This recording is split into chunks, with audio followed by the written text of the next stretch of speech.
as someone who, much like in the Seinfeld episode where he's offended by the dentist who converts to Judaism. Oh, so you're offended as a Jew? No, I'm offended as a comedian. Mm-hmm. When comedians talk about, oh well, I feel like my childhood was just raped, be it the new Twin Peaks or Star the Wars. Van Halen reunion tour or Star Wars.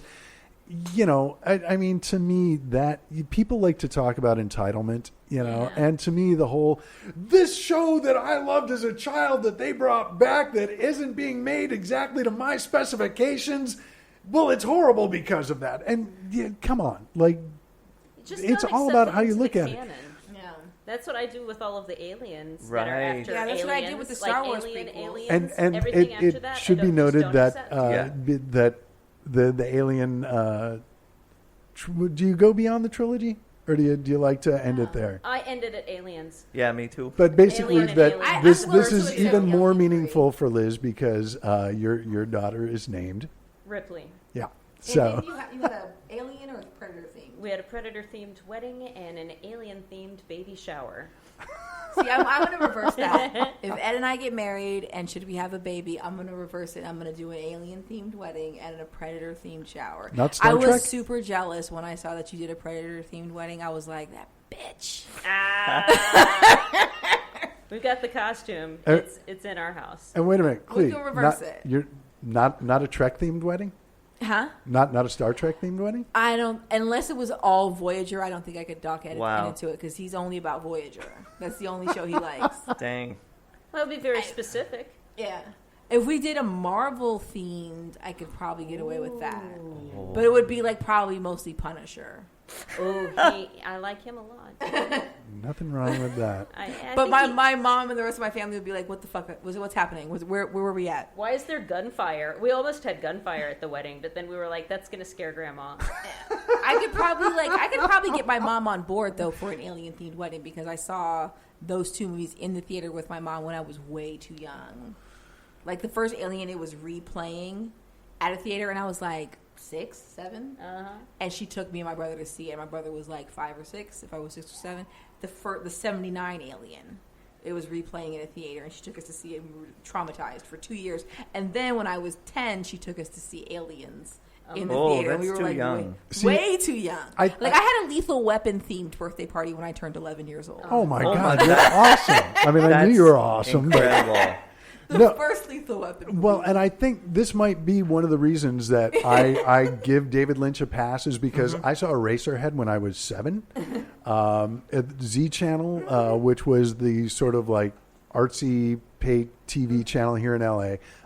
On New Year's Eve, ran Eraserhead at midnight, and I don't know how I knew about it at 7, but I knew I had to watch it.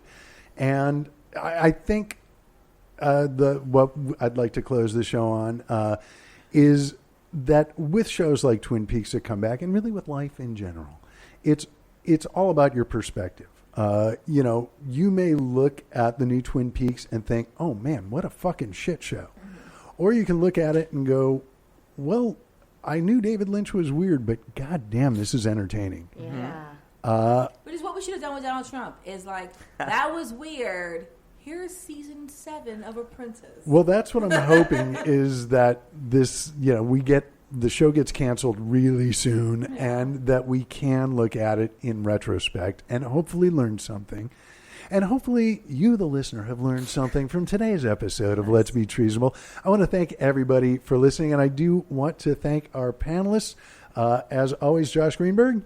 Hello. Hello, thank you. Anything you'd like to plug? No, I guess just my Twitter, which is Mr. Josh Greenberg, and my Facebook, which is Josh Greenberg. Which is the best. Excellent. Oh, thank you. And thank you so much, first timer, and hopefully not the last timer, Liz Stewart. Oh, thank you for having me. I don't follow me on Twitter because I'm a horrible person there. I'm at Liz Stewart ComEd on Twitter, and also you can check me out at the Groundlings every Sunday starting in October. Awesome. Looking forward to that. And also first timer, hopefully not a last timer, Klee Wiggins, thank you so much for coming in. Thank you. You can follow me on Twitter at Klee the Pimp on Twitter. Don't try to friend me on Facebook. If I've never met you, I will not approve you. even my fan page, I'm not doing that. Even comedians deserve some sort of sanity in their lives. Follow my mom on Twitter because she's hilarious. It's at Zaat, Z-A-A-T. That's just something Egyptian I think that she's into right now. And it's hilarious. If you don't like Donald Trump, watch a 67-year-old black woman call him a shitbird every fucking week. I'm going to follow her. I am on that as well. I am Dr. David Robinson. You can find me on the Twitter at StandUpFallDown and on Facebook at Dr. David Robinson. And as always, let's be treasonable on Facebook and Twitter. Thank you for tuning in. If you like the show, please tell everybody. If you didn't, keep it to yourself. Oh, and last plug, Will Durst has his new show that is going to be at the Marsh Theater in San Francisco every Tuesday through mid-September. So themarsh.org, look that up, or willdurst.com. You can find those dates there.